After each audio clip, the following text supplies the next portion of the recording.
आशा करता हूं आप सब बहुत अच्छे होंगे। मेरा नाम है सिद्धांत अग्निहोत्री। स्टडी ग्लोस पे आपका बहुत बहुत स्वागत है। तो ये वैसे तो 13 जुलाई है, तो 13 जुलाई के करंट अफेयर्स आपके सामने हाजिर हैं। तो आज हम अगेन 5 टॉपिक्स पे डिस्कस करेंगे। तो सबसे पहला टॉपिक तो भाई पूजा खेड़कर इशू है। आंसर राइटिंग यूपीएससी में बहुत इंपॉर्टेंट है और ये करंट अफेयर्स हम ऐसे ही फ्रेम करते हैं ताकि आपकी आंसर राइटिंग को बहुत हेल्प मिल सके। तो जितना ज़्यादा से ज़्यादा हो सके शेयर करें। और साथ ही साथ ये जो करंट अफेयर्स है ना, ये अगर आपने पढ़ लिए तो मजा आ जाएगी आपको। तो पूरे करंट अफेयर्स आपके हफ्ते के हो जाएंगे, मतलब डे के हो जाएंगे, तो हर एग्जाम के लिए बहुत इंपॉर्टेंट है। तो इस इशू को मैंने स्टडी ग्लोस मेन चैनल पे बहुत अच्छे से कवर किया। खैर ये मेरी चैनल है तो आप उसको देख सकते हैं। भाई देखो, आईएएस बनने का फर्जी तरीका आपको मिल जाएगा। अब आईएएस बनने का फर्जी तरीका क्या है? सर्टिफिकेट बनवा लो फेक है सर, अपनी कैटेगरी के बारे में झूठ बोल दो क्या सर, और कट ऑफ इसकी कम जाती है तो सिलेक्शन हो जाएगा। इनकी 861वीं रैंक थी, स्टिल इनको आईएएस मिला। ओहो सर, हम तो बहुत समय से तैयारी कर रहे हैं। लेकिन इन सबके ऊपर एक चीज बहुत इंपॉर्टेंट है कि आपकी पहुंच होनी चाहिए। इनके पिताजी जो हैं, इनकी बहुत पहुंच थी। अब पेपर 4 एथिक्स के लिए सुपर इंपॉर्टेंट है, चैलेंजेस ऑफ करप्शन। कौन है पूजा खेड़कर? पूजा खेड़कर बेसिकली डॉक्टर पूजा खेड़कर एक आईएएस ऑफिसर है। 2022 में इन्होंने आईएएस निकाला, 861वीं रैंक थी इनकी। होम कार्डर मिला पुणे में। कैसे मिल गया? क्योंकि इनके पिताजी का ऐसा बोला जा रहा बड़ा रसूख है, इस समय लोकसभा इलेक्शन लड़ा, 40 करोड़ की संपत्ति इन्होंने डिक्लेयर की, बहुत अमीर लोग हैं। और सबसे बड़ी बात यह है कि ये अमीरता जो है, बहुत अमीर है। 17 करोड़ की मालकिन खुद पूजा खेड़कर हैं, 4 ऑडी कार हैं, एकड़ों की जमीन है, कंपनीज है प्राइवेट। और सबसे बड़ी बात, इन्होंने कहा कि मैं नॉन क्रीमी लेयर में आती हूं। तो पहली बात तो इन्होंने क्या किया, इन्होंने गलत सर्टिफिकेट दिया। यानी कि नॉन क्रीमी लेयर, देखिए ओबीसी है ये, ओबीसी में क्रीमी लेयर होती है जिसकी जो सालाना आय होती है वो 8 लाख से ऊपर होती है, उनको रिजर्वेशन का लाभ नहीं मिलता। लेकिन जो नॉन क्रीमी लेयर होती है, जो 8 लाख से नीचे जिनकी इनकम है, उनको रिजर्वेशन का लाभ मिलता है। तो इन्होंने कहा इतना कुछ होने के बावजूद कि मैं नॉन क्रीमी लेयर में आती हूं।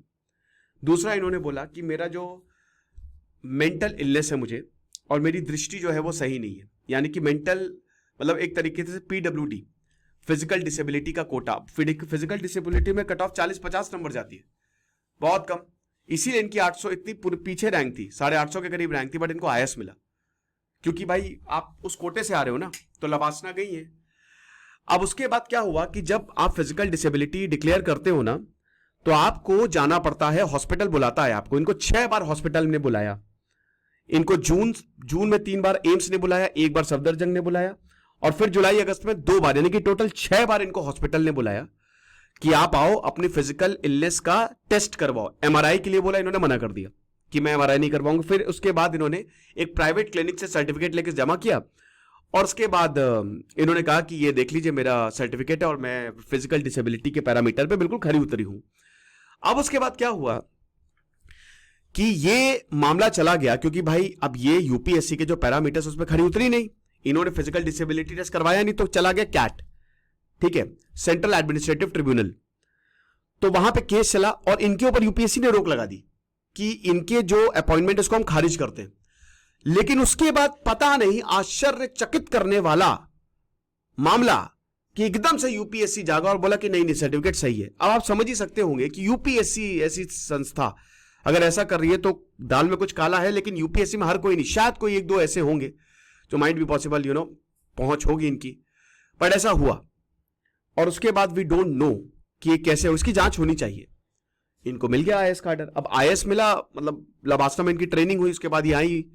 होम कार्डर मिला जो कि दिया नहीं जाता है, प्रोबेशन मतलब होता है कि जब आप ज्वाइन करते हो, जब आप आईएएस बनते हो, ट्रेनिंग आपकी कंप्लीट होती है, तो आपको पहले 1 साल प्रोबेशन पे रखा जाता है, ताकि आप प्रोबेशन मतलब काम सीखो थोड़ा। आप आईएएस के अंडर रहते हो, काम हम सीखो। तो प्रोबेशन पे इन्होंने बोल दिया कि मुझे एक पर्सनल मकान चाहिए, पर्सनल कमरा चाहिए, मुझे गाड़ी चाहिए लाल बत्ती वाली, जो कि ट्रेनी को नहीं दी जाती है, ठीक है ना। तो आईएएस ट्रेनी को नहीं दिया जाता, उस पर बवाल बचा बड़ा। और उसके बाद इन्होंने इनके जो एडिशनल कलेक्टर हैं, उनका भी इन्होंने जो प्राइवेट जो इनका कैबिन था वो हाथियाले, वो छुट्टी पे गए हुए थे। तो फिर आईएएस ऑफिसर ने कंप्लेन कर दी इनके खिलाफ कि ऐसा कर रही है। और उसके बाद ये मामला बहुत हाईलाइट हुआ, और अभी जो है इनको फिर पुणे से वाशिम ट्रांसफर किया गया। लेकिन मेन बात यह है कि इनके ऊपर अब जांच चल रही है, और अगर जांच में लिप्त पाई गई तो इनको हटाया भी जा सकता है। तो 11 जुलाई को इनको वाशिम में ट्रांसफर किया गया। तो जैसा कि हमने बताया कि प्रिविलेज इन्होंने रिक्वेस्ट की, फैमिली का इन्फ्लुएंस रहा, इनके जो पिताजी रिटायर्ड IAS ऑफिसर हैं और इनकी माताजी का एक वीडियो वायरल हो रहा है, बंदूक लेके किसानों को धमका रही है, उनके ऊपर भी मुकदमा चल गया है। इन्होंने कहा था एक मॉक इंटरव्यू में कि मेरे माता पिता अलग रहते हैं, बट वो भी ऐसा कुछ दिखा नहीं। और उसके बाद जो यूज ऑफ सिंबल है, इम्प्रॉपर यूज ऑफ सिंबल, सरकारी महाराष्ट्र की सरकार, उसका स्टिकर लगाना अपनी ऑडी कार पे, सर्टिफिकेट को फेक करना, जो कि मैंने आपको बता ही दिया, तो प्रोब इनिशिएट हो गई इनके खिलाफ। और जो RTI एक्टिविस्ट है उनके कंसर्न ये है कि इन्वेस्टिगेशन हो। RTI एक्टिविस्ट विजय कुंभार ने बोला कि इन डेप्थ प्रोब होनी चाहिए। OBC सर्टिफिकेट का जो इन्होंने गलत लाभ उठाया है, फाइनेंशियल डिस्क्रिपेंसी जो इन्होंने दिखाई है, और प्रेफरेंशियल ट्रीटमेंट। देखिए ये मामला इसीलिए आ गया क्योंकि उन्हें सब डिमांड कर दिया था, व्हाट्सएप चैट वायरल हो रही है। अगर ये डिमांड नहीं होती तो शायद मामला कभी आता ही नहीं। तो क्या ऐसा कोई सिस्टम तो नहीं बना है, उस पर बात होनी चाहिए, ठीक है ना। तो विजय कंभर ने PMO को, ये अब PMO इसमें इन्वॉल्व हो गया और चीफ CMO भी इन्वॉल्व हो गया है कि इन इश्यूज को जो है वो एड्रेस करें आप। सिंगल मेंबर कमेटी जो कि एक senior officer rank additional secretary के बनाई गई है, ताकि जो खेडकर की कैंडिडेचर क्लेम है उनको वेरीफाई किया जाए और रिपोर्ट 2 हफ्ते के अंदर अंदर सबमिट होनी है। तो देखेंगे क्या होता है, लेकिन उससे पहले आपको IAS निकालना है तो आपको आंसर राइटिंग पे ध्यान देना पड़ेगा। और आंसर राइटिंग पे हमने बहुत शानदार कोर्स निकाला है, सिर्फ 600 रुपए का, बहुत क्वालिटी है। बहुत सारे जो स्टूडेंट्स हैं वो हमारे फैकल्टीज के अंदर इस बार उन्होंने टॉप किया है, मतलब टॉपर्स को हमने पढ़ाया है। हम नाम नहीं बता सकते वो कौन सी फैकल्टी, बट आप ज्वाइन करिए। लक्ष्य बैच जो है वो हमने UPSC का लॉन्च किया है। 1 साल का कोर्स सिर्फ और सिर्फ 10,000 में मिल रहा है। तो फटाक से कोर्स को आप अवेल करें, अपनी तैयारी को सशक्त करें, आपको बहुत ज्यादा फायदा होगा। ऐप और वेबसाइट दोनों पे ही आपको जो कोर्स है वो मिल जाएगा। E-vehicle, electronic vehicle, paper 3 economy और इंफ्रास्ट्रक्चर के लिए सुपर इंपॉर्टेंट है। आई एम सॉरी, स्पेलिंग थोड़ी गलत हो गई है। तो कितनों के पास ई-व्हीकल है, जरा कमेंट बॉक्स में बता दें। क्यों न्यूज में है? क्योंकि सरकार जो है वो अपनी electric vehicle policy, faster adoption of manufacturing of electric vehicle, fame India, जो कि काफी ज्यादा सुर्खियों में रही थी और काफी सक्सेस हुई है। इलेक्ट्रिक व्हीकल हमको चाहिए क्योंकि हम जो है हाइड्रोकार्बन यूज करते हैं, जिससे हमारा इन्वायरमेंट पॉल्यूट होता है। तो हमको अपने इन्वायरमेंट को पॉल्यूट नहीं करना है। तो सरकार अपनी EV पॉलिसी जो है वो एक्सपैंड करने जा रही है। और आप ये समझिए कि इन्वेस्टमेंट तो खूब होगा ही होगा, बल्कि अगर आप इलेक्ट्रिक व्हीकल ले रहे हैं तो आपको बहुत ज्यादा बेनिफिट भी होगा। इलेक्ट्रिक व्हीकल भले ही महंगा होता है, लेकिन अगर लॉन्ग टर्म में देखो तो आपको काफी सस्ता पड़ता है। रिवाइज्ड पॉलिसी अगले महीने जो है वो अनाउंस कर दी जाएगी। तो आप ये समझिए कि जो इंसेंटिव है वो दिए जाएंगे। अब इंसेंटिव उनको दिए जाएंगे जो इलेक्ट्रिक व्हीकल में इन्वेस्ट करेंगे। जैसे अगर सिद्धांत अग्निहोत्री EV प्लांट लगाते हैं, चार्जिंग प्लांट लगाते हैं, तो मुझे इंसेंटिव दिए जाएंगे। 3 साल का अप्रूवल होगा। ऑब्जेक्टिव यही है कि इंडियन कंज्यूमर्स को ज्यादा से ज्यादा इलेक्ट्रिक व्हीकल दी जा सके। टेक्नोलॉजी पे जितना ज्यादा जो है जोर होगा उतना ही अच्छा होगा हमारे लिए। पॉइंट्स क्या है? सबसे पहले तो जो कंपटीशन है उसको एनकरेज करना, ठीक है, ताकि प्रोडक्शन जो है वो हायर हो सके। यानी कि जितने ज्यादा इलेक्ट्रिक व्हीकल प्लेयर्स आएंगे उतना ही अच्छा होगा, उतना ही प्राइस कम होगा। साथ ही साथ 5 साल के अंदर अंदर जो इलेक्ट्रिक व्हीकल अभी जो बनता है ज्यादातर वो बाहर से आता है, मैन्युफैक्चरिंग भी बाहर से होती है। लिथियम आयन भी हम बाहर पे डिपेंडेंट है, क्योंकि बैटरी लिथियम आयन बैटरी से ही चलता है वो। लेकिन अगले 5 सालों के अंदर अंदर जो आधी फैसिलिटी है, 50% फैसिलिटी, वो भारत में ही होनी चाहिए, ठीक है। साथ ही साथ जो इंपोर्ट ड्यूटी है, जो बाहर से आप चीजें मंगा रहे हो, उसको कम करना है। कितना कम करना है? आप ये समझिए कि अगर CIF वैल्यू है $35,000 की, तो उसमें 15% तक हम कम कर सकते हैं। मिनिमम इतना होना चाहिए। तो भारत की जो पोजीशन है, अभी दुनिया का 3रा सबसे बड़ा ऑटोमेटिव मार्केट है और इंटरनल कंबशन इंजन में भारत आगे बढ़ता जा रहा है, लीडर है। क्यों इन्वेस्टमेंट की जरूरत है? 2022 की नीति आयोग की रिपोर्ट ये बोलती है कि हमको इलेक्ट्रिक व्हीकल चाहिए, समझ रहे हो, और इलेक्ट्रिक व्हीकल चाहिए तो उसके लिए आपको इन्वेस्टमेंट भी चाहिए। तो इसीलिए इकोनॉमिक्स के लिए it is very very important. तो इकोनॉमिक वायबिलिटी है, कॉस्ट एडवांटेज है कि भारत की जो स्ट्रक्चरल कॉस्ट है, ठीक है ना, वो अभी ज्यादा है। अभी जो आपको इलेक्ट्रिक व्हीकल में मेन बैटरी होती है, तो उसके जो सेल कंपोनेंट्स, वही बैटरी के कंपोनेंट्स जो है वो महंगे आते हैं। तो लार्ज स्केल इन्वेस्टमेंट जब तक नहीं होगा तब तक होगा नहीं। तो कॉस्ट के लिए अभी डिसएडवांटेज, और इसीलिए ईवी महंगा भी हो जाता है। और अगर महंगा होगा तो कोई खरीदेगा नहीं भाई। अगर हमको पेट्रोल CNG में ज्यादा बढ़िया मिल रहा है तो हम वो जाएंगे। उसके बाद आफ्टर सेल सर्विस, एक बार सेल हो गई तो फिर कैसी सर्विस आपको मिलती है? स्पेशली 2 व्हीलर सेगमेंट में ये इंपॉर्टेंट है। पेट्रोल पंप आपको हर जगह मिल जाएंगे, लेकिन क्या चार्जिंग स्टेशन आपको हर जगह मिलेंगे? I highly doubt that. Investment की बात करें तो अभी भारत को $100 बिलियन प्लस ये जो अपॉर्चुनिटी है, ये बहुत बड़ी अपॉर्चुनिटी है इलेक्ट्रिक व्हीकल मार्केट में, बहुत बड़ी। तो भारत को अभी इन्वेस्टर्स मतलब इतना ज्यादा करें वो इन्वेस्ट तो ज्यादा मजा आए, कॉम्पिटेटिव एडवांटेज होगा, वो distribution capabilities, customer feedback, talent, culture और सप्लाई चेन स्ट्रैटेजी पे सब पे काम करना पड़ेगा। ग्लोबल कंपैरिजन की बात करें तो आप ये समझिए कि अमेरिका, चाइना और यूरोप इस समय लीड कर रहे हैं। यूरोप में आपको हर जगह इलेक्ट्रिक व्हीकल ही मिलेगी, ठीक है ना। कॉस्ट कंपैरिजन की बात करें, इंसेंटिव के बावजूद इलेक्ट्रिक कार्स जो है वो अभी महंगी है, ठीक है ना। आप ये समझिए कि अमेरिका और यूरोप में जो इंटरनल कंबशन इंजन उससे भी ज्यादा महंगी है हमारे ईवी, तो इतना आसान नहीं है। यूरोप और अमेरिका जो है वो 20 से 30% जो इलेक्ट्रिक व्हीकल बैटरी डिमांड्स है उसको केटर करते हैं, इंपोर्ट्स हमको करते हैं। तो इसको भी हमको, जो अभी हम काफी मतलब हद से ज्यादा इंपोर्ट पे डिपेंडेंट है, इसको भी हमको ध्यान देने की जरूरत है। एक्सपर्ट्स की बात माने तो यहां पे बताया जा रहा है कि फॉरेन इन्वेस्टमेंट की जरूरत है, लोकल मैन्युफैक्चरिंग जो है उस पर काम करना पड़ेगा, कोर प्रोडक्शन पे ध्यान देना पड़ेगा। जो क्रिटिकल कंपोनेंट्स हैं अगर हम उनको घर पे ही बना ले तो हम बाहर पे डिपेंडेंसी जो है वो कम कर सकते हैं, ठीक है। और डोमेस्टिक प्लेयर्स को स्ट्रेंथन करना पड़ेगा, तभी कुछ होगा। अब बिम्स्टेक की बात कर लेते हैं, जो रीजनल चैलेंजेस और म्यांमार क्राइसिस है। इंटरनेशनल रिलेशंस पेपर 2 के लिए सुपर इंपॉर्टेंट है। क्यों न्यूज में है? क्योंकि एस जयशंकर ने बोला कि बिम्स्टेक बहुत ज्यादा जरूरी है। अगर हमको रीजनल चैलेंजेस को इशू करना है तो बिम्स्टेक लाना पड़ेगा भैया, इनको लाना पड़ेगा। 11 जुलाई को पहली बिम्स्टेक फॉरेन मिनिस्टर जो है वो सबके सब मिले 11 जुलाई को, जिसमें एस जयशंकर ने भी पार्ट लिया। और म्यांमार में बहुत हालात खराब है इस समय। तो म्यांमार का जो एथनिक आर्म्ड ऑर्गेनाइजेशन है, इस समय म्यांमार की मिलिट्री की बैंड बजी हुई है। एक्चुअली हुआ क्या है, बिम्स्टेक पे ये 7 मेंबर कंट्रीज आते हैं, नेपाल, भूटान, बांग्लादेश, इंडिया, थाईलैंड और म्यांमार और श्रीलंका। तो साउथ ईस्ट एशियन कंट्री हैं, साउथ एशियन कंट्री हैं। क्या ऑब्जेक्टिव है बिम्स्टेक के? कि सबसे पहले तो इकोनॉमिक डेवलपमेंट करना है, ठीक है ना। ऐसा आप एनवायरमेंट बनाए ताकि इकोनॉमिक डेवलपमेंट बढ़िया हो, एक दूसरे के साथ कोलैबोरेट करें, दोनों का जो इंटरेस्ट है। अगर मान लीजिए कि जैसे आप टेक्सटाइल है, भारत को टेक्सटाइल की भी जरूरत है, बांग्लादेश भी टेक्सटाइल में है, तो हम जो हैं उस पर ध्यान दे। देखिए अगर ये बिम्स्टेक को देखें तो अखंड भारत जैसा नहीं लग रहा है आप, अफगानिस्तान और पाकिस्तान इस पे नहीं है। क्लोज और बेनिफिशियल कोऑपरेशन बहुत ज्यादा जरूरी है।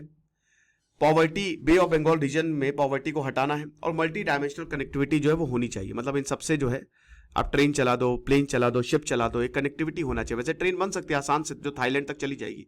श्रीलंका तक तो ट्रेन नहीं जा पाएगी क्योंकि आपको जो है वो राम सेतु बनाना पड़ेगा फिर से। तो अगर हम म्यांमार की बात करें तो म्यांमार में भयानक इनस्टेबिलिटी है, जिसकी वजह से जितने बिम्स्टेक मेंबर्स हैं वो डायरेक्ट थ्रेट में आ जाते हैं। जैसे भारत में बहुत सारे म्यांमार से रिफ्यूजीज भाग के आए। म्यांमार की प्रॉब्लम क्या है? म्यांमार की प्रॉब्लम यह है कि म्यांमार में बहुत समय तक मिलिट्री का रूल रहा। जब से म्यांमार ने आजादी ली ब्रिटेन से, एक डेमोक्रेटिक लड़ाई शुरू हुई 1950 के बाद, लेकिन 1964 आते आते मिलिट्री ने अपना कब्जा जमा लिया। अब 1988 में जैसे जो आंग सान सू की, उनके पिताजी को मार दिया गया, आंग सान सू की भागी, भारत में पढ़ाई की, फिर वापस म्यांमार गई। और 1988 को एक बहुत बड़ा एक कहते हैं 8888 अपराइजिंग, 8 सितंबर 1988 को एक बहुत बड़ी अपराइजिंग होती है। मतलब डेमोक्रेसी लेके आओ। मिलिट्री ने फिर कार्यभार संभाला और मिलिट्री ने सबको खत्म कर दिया, आंग सान सू की को नजरबंद कर दिया। अब अगले 20 साल तक आंग सान सू की जो है वो नजरबंद रही। उनके पिता मतलब उनके पति की मृत्यु हुई, उनको भी देखने नहीं जा पाई, अपने बच्चों से नहीं मिल पाई। नोबेल पीस प्राइज मिला, उसको भी लेने नहीं जा पाई। तो पूरी दुनिया ने प्रेशर बनाया और फाइनली 2008 में ये डेमोक्रेसी जो है वो आई म्यांमार में और मिलिट्री रूल खत्म हुआ। आंग सान सू की जो एनएलडी है, ठीक है, नेशनल लीग फॉर डेमोक्रेसी, वो जीती। और एनएलडी जो है वो अगले 13 साल तक 2021 तक रही और उसके बाद फिर से मिलिट्री ने टेक ओवर कर दिया। आंग हिलियांग जो है फरवरी 2021 में उन्होंने तख्ता पलट किया। अब उसके बाद सबको जेल में बंद कर दिया। अब म्यांमार में मिलिट्री ने ब्रूटल क्रैकडाउन करना शुरू किया, एक एक को पकड़ा, मारा, टॉर्चर किया, जो भी मिलिट्री के खिलाफ बोल रहा था। लेकिन उसके बाद शुरू होता है एक स्ट्रगल। अब म्यांमार में जितने भी ग्रुप्स थे, जितने भी जो भी आर्म्ड ग्रुप्स थे जो कि सरकार के खिलाफ काम कर रहे थे, वो साथ में आ गए। जो गवर्नमेंट इन एग्जाइल है वो काम करने लगी। और उसके बाद मिलिट्री को ऐसा मारना शुरू किया कि अब मिलिट्री के हालात बहुत खराब है। और आप बस दिन गिनिए, क्योंकि बहुत जल्द म्यांमार में यही रेबेल ग्रुप्स जो है वो टेक ओवर कर लेंगे। और आज शायद आंग सान सू की छूट भी जाए। अब प्रॉब्लम ये है कि भाई म्यांमार इतना ज्यादा अनस्टेबल है। अब जैसे भारत के मिजोरम में, मणिपुर में बहुत सारे लोग आए। मणिपुर क्योंकि भाई बाउंड्री शेयर करता है म्यांमार के साथ, तो भाग क्या है मणिपुर में ढेरों लोग, ढेरों रेबल्स गांव में भाग क्या है, तो भारत के लिए दिक्कत है और जो भी बाउंड्री शेयर कर रहा है उन सबके लिए दिक्कत है। तो इसीलिए बोला कि भाई बहुत ज्यादा जरूरी है कि म्यांमार की जो अनस्टेबिलिटी है उसको हम हाईलाइट करें और स्पेशली जो कनेक्टिविटी प्रोजेक्ट्स हैं उनको भी हम देखें। म्यांमार के deputy prime minister, foreign minister you thane स्वे, उन्होंने बोला कि हाँ बॉर्डर स्टेबिलिटी बहुत ज्यादा ये जरूरत है। भारत का जो ह्यूमैनिटेरियन असिस्टेंस जो है वो अभी तक डिस्प्लेस्ड पॉपुलेशन तक सीमित है, लेकिन जो मिलिट्री पर्सनल मिजोरम में जो आए हैं उनके लिए भी दिक्कत है। ठीक है, मतलब मिजोरम जो है वो बॉर्डर शेयर करता है एक तरीके से, सॉरी मणिपुर मैंने बोल दिया, मतलब मणिपुर भी है ना। तो सिक्योरिटी इश्यूज की बात करें तो अगेन भाई ये यहां पे अगर आप देखो तो गोल्डन ट्रायंगल का हिस्सा है ये। बहुत सारे ड्रग्स की प्रॉब्लम यहां पे हमको देखने को मिलती है, साइबर थ्रेट्स है, नारकोटिक्स दिक्कत है, इलीगल आर्म्स है, बॉर्डर जो है वो आसानी से इधर आदान प्रदान हो जाता है। बाकी कई बार क्या होता है कि भारत के गांव में लोग भाग के आ जाते हैं, मतलब म्यांमार में हमला किया, म्यांमार के लोग को बॉर्डर क्योंकि शेयर करता तो यहां पे आ गए, तो ये भी एक बहुत बड़ी दिक्कत की बात है। अगर इंपॉर्टेंस की बात करें बिम्स्टेक की तो आप देख सकते हैं कि दुनिया की पॉपुलेशन का 22% है, जिसमें भारत डेफिनेटली 140 करोड़ के साथ है, और जो कंबाइंड जीडीपी है वो $2.7 ट्रिलियन है। 25% ट्रेड जो है वो यहां से होता है।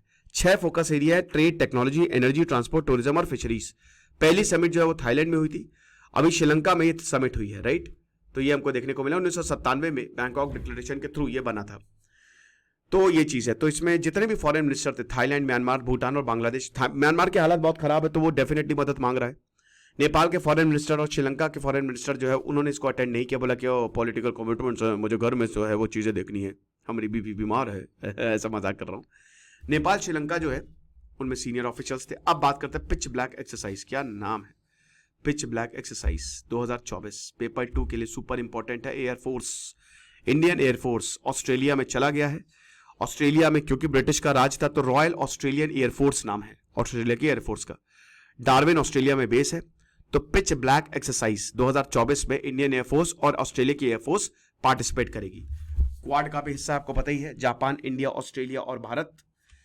तो biennial multi national exercise, biennial मतलब साल में 2 बार, तो साल में 2 बार एक्सरसाइज होती है। तो अभी 12 जुलाई से लेकर 2 अगस्त तक, यानी कि अगले 21 दिनों तक ये एक्सरसाइज जो है वो होने वाली है, और नाम है पिच ब्लैक। ठीक है, पिच ब्लैक क्यों है? क्योंकि रात में ये लोग उड़ान भरेंगे। रात में बहुत मुश्किल होता है ऑपरेशन करना एयरफोर्स में, लेकिन रात में ये लोग ऑपरेशन की प्रैक्टिस करेंगे।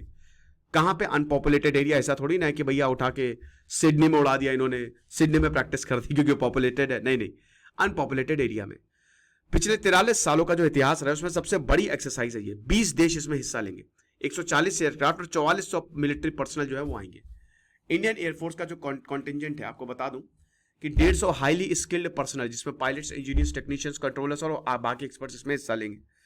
सुखोई 30 जो है वो इसमें जो है वो हिस्सा लेगा। C-17 ग्लोब मास्टर हिस्सा लेगा। IL-7T8 air to air refueling aircraft है। सुखोई जो है वो आपका फाइटर एयरक्राफ्ट है। C-17 ग्लोब मास्टर क्या है? ये आपका कैरियर एयरक्राफ्ट है, मतलब ये लड़ाई नहीं करता है लेकिन ये बहुत सारे लोगों को एक साथ ले जाता है, ठीक है ना। और उसके बाद एयर टू एयर फ्यूल, मतलब हवा में ही फ्यूल भर जाएगा। ये रिफ्यूलिंग एयरक्राफ्ट जो होता है, आपको जमीन में आने की जरूरत नहीं है, ये हवा में ही पेट्रोल भर देगा या जो भी फ्यूल यूज हो रहा है एयरक्राफ्ट के लिए। तो बाकी फोर्सेस के साथ आसानी से इंडियन एयरफोर्स इंटीग्रेट कर सकती है। क्या इसका ऑब्जेक्टिव है? ऑब्जेक्टिव यही है कि अगर कल को हमला हो जाता है तो हम साथ में मिलकर काम कर सकते हैं, और हमारी जो वॉरफेयर कैपेबिलिटीज है वो कितनी ज्यादा है, इंटरनेशनल कोऑपरेशन बढ़ता है इन एक्सरसाइज से, ठीक है ना।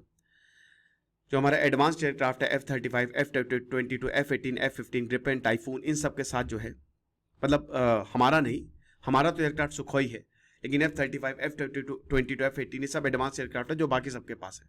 तो उनके साथ में मिलकर ये एक्सरसाइज जो है वो होगी, और एक बहुत बड़ी अपॉर्चुनिटी है कि हम साथ में मिलकर काम कर सकते हैं, ठीक है ना। हर जगह मार सकते हैं, हर किसी को मार सकते हैं, राइट। तो ये हमको समझना। आखिरी, नेशनल गोपाल रत्न अवार्ड, क्या बात है, ये प्रीलिम्स के लिए सुपर इंपॉर्टेंट है। यूपीएससी जो हम प्रीलिम्स का कोर्स चलाते हैं, जो आंसर राइटिंग और जो लक्ष्य बैच में है, इसमें बहुत अच्छे से हम इन चीजों को कवर करते हैं। तो जो डिपार्टमेंट ऑफ एनिमल हस्बेंड्री और डेयरिंग है, जो कि मिनिस्ट्री ऑफ फिशरीज के अंडर काम करती है, एनिमल हस्बेंड्री के अंडर काम करती है, डेयरिंग के अंडर काम करती है, वो काम कर रही है किस चीज के लिए? सस्टेनेबल लाइवलीहुड डे किसको? किसानों को। तो उसके लिए एक नेशनल ग्लोबल रत्न अवार्ड जो है वो अनाउंस किया गया है। ठीक है, अब करना क्या है?